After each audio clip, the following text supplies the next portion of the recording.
Okay, children, today I am going to discuss the tokens in Java. Okay, tokens in Java. Tokens from this chapter, so many tokens are there. What do you mean by token? Token means the smallest individual unit of a program. The smallest individual unit of a program is known as tokens. Okay, token means the smallest individual unit of a program, and there are so many types of tokens available. Different types of tokens are there. Tokens are the smallest individual unit in a program, and different types of tokens are there. So for the board exam, so many tokens are there. Among that, any one will be asked for the exam. Token name will be given. You will be asked to define the token, and you will be asked to write the example for token. Otherwise they will give the examples and you will be asked to identify which token it belongs to. You have to write the name of the token. They will give an example and you have to write the not example, 4 examples they will give. You have to write the name of the token, and half of marks will be there. Totally you will get 2 marks. 4 questions, 2 marks. Okay, so this chapter, it is important. Now look at the screen.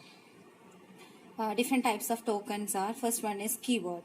Keyword means they are the words that convey special meaning to the compiler. They are the reserved words or the words that give special meaning to the compiler. Such words are called as keyword.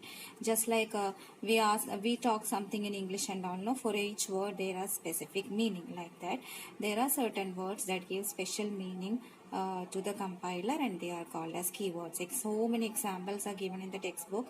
Here you can write any one example you need to remember for the exam. New is an example, for, int, break, this, go to, then final.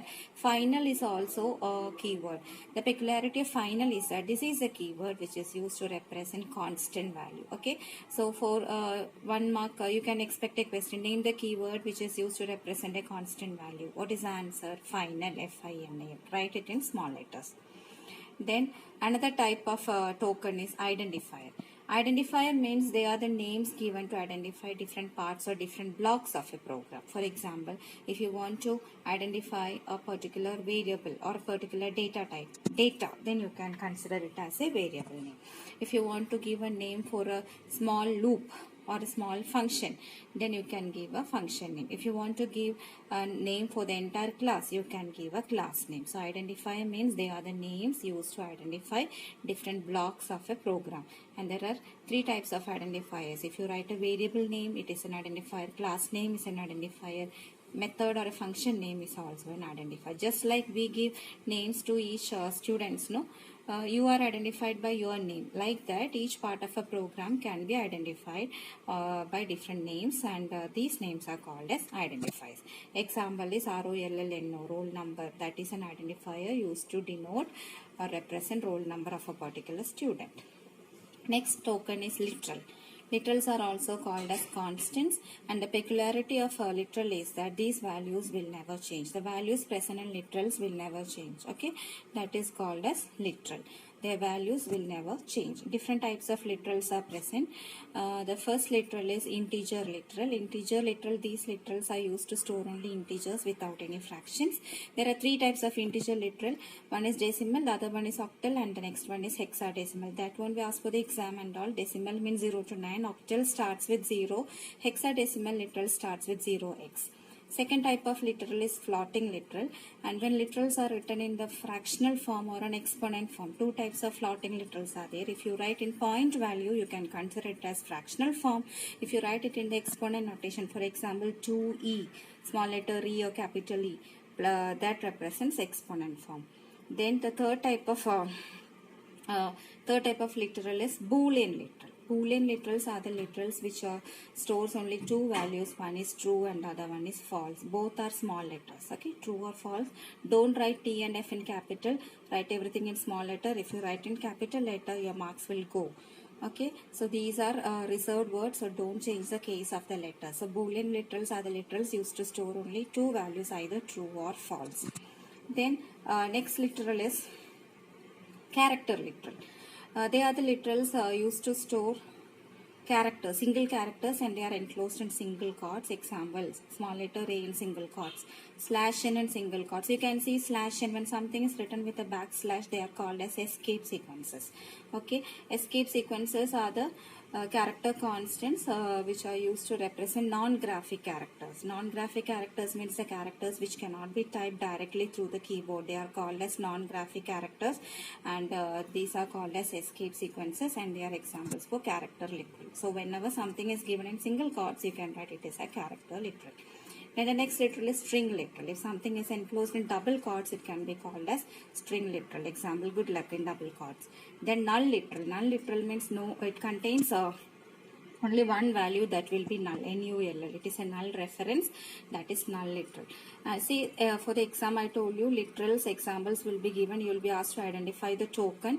So if a TRUE is given in small letters, the answer for the identification is you have to write this is a Boolean literal. Boolean should be small letter, Boolean literal. Okay. When single quotes A is given, you have to write this is a character literal. Like that you have to write, don't simply write character, you have to write character literal. Okay, then when break is given, you have to write keyword. Is it okay? Like that you have to write. Then the next token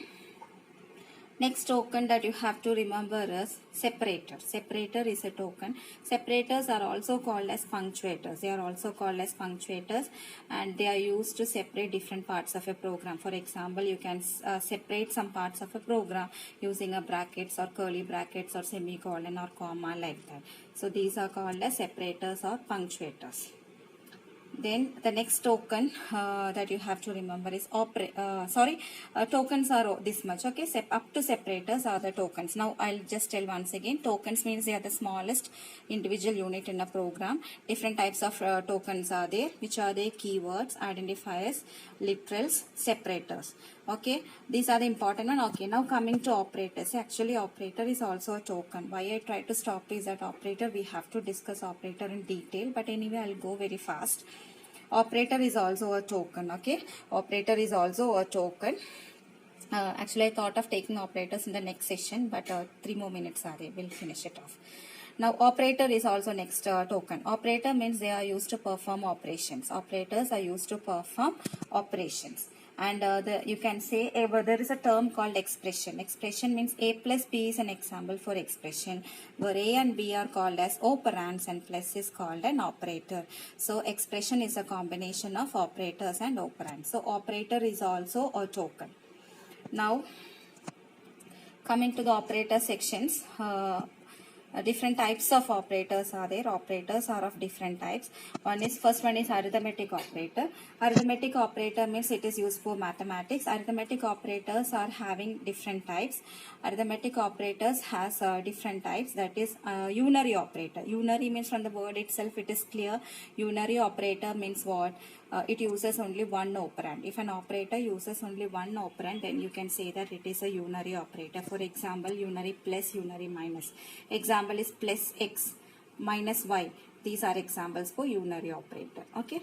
Then binary operator. Binary operator which uses two operands. They are called as binary operator. All the arithmetic operators which comes in maths, such as addition, subtraction, multiplication, division and modulus, they can be called as binary operators. Plus stands for addition, minus for subtraction, star for multiplication, slash for quotient, finding the quotient, and percentage is used to find the remainder after dividing one number by another. These are all examples for binary arithmetic operators.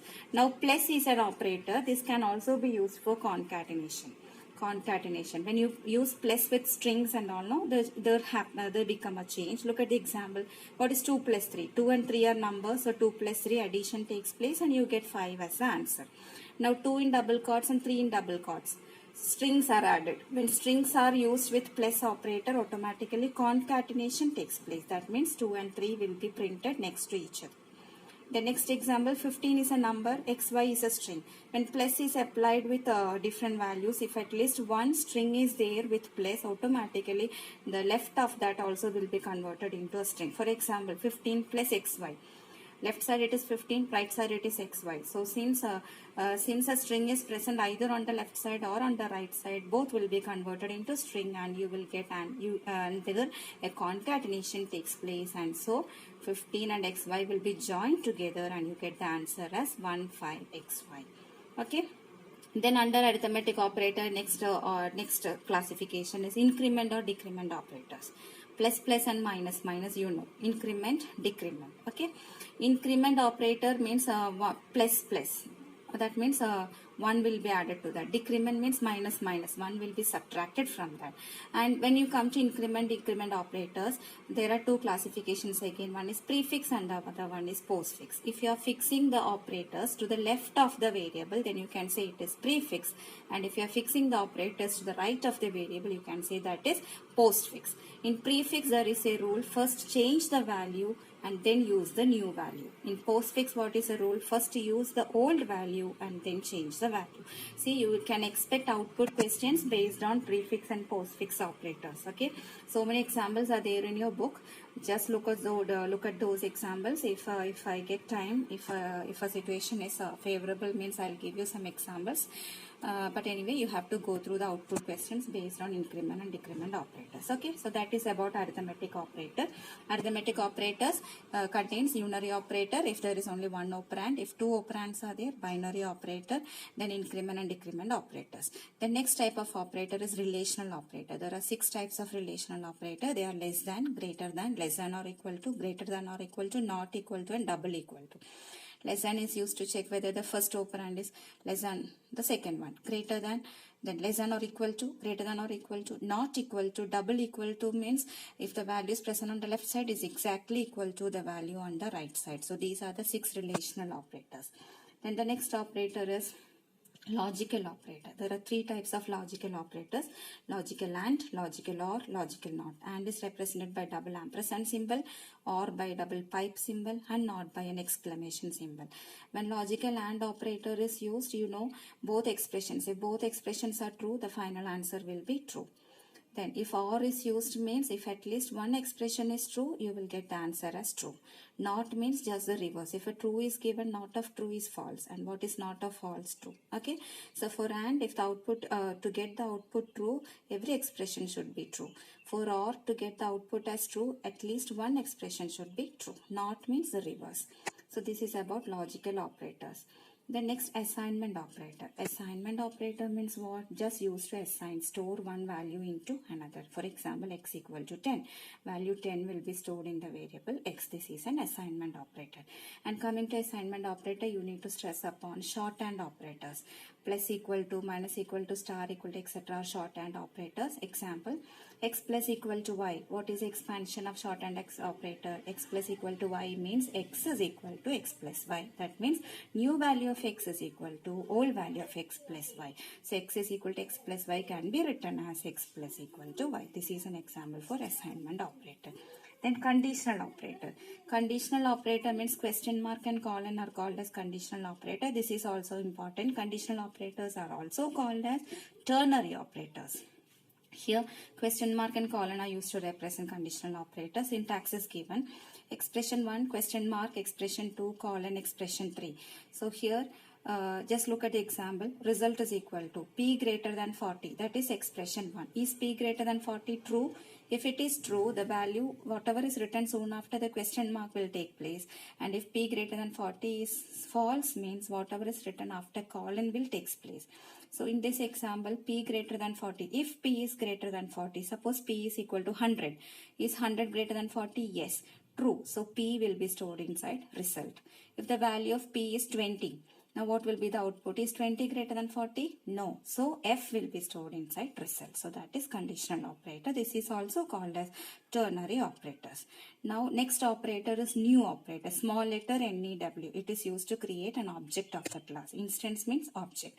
You can see the syntax: class name space object name equal to new class name C brackets. This is how you can create a object for a particular class. Example, if student is the name of the class, how can you create an object obj for student? So look at the example.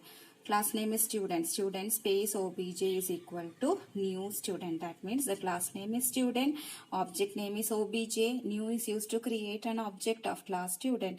And student C bracket stands for constructor. Constructor will be taken later. So this is how you can create an object of a class. So new operator is used to create an object of a class. Next operator is dot. Not D-O-T. You have to put a dot. Okay, dot operator. It is used to access individual members of a class.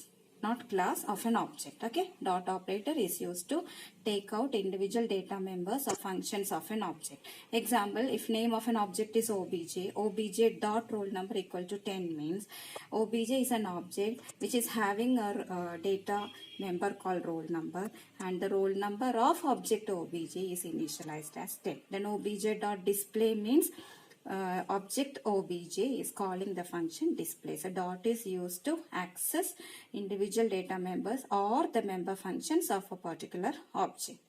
And the next keyword that you have to remember is this, this. This is not an operator, it is a keyword actually. This is a keyword, okay. This is a keyword, and this is used to refer to the present object. This refers to the currently called object, or this is used to identify the present object or the active object. So this is the use of this. Actually, this is a keyword.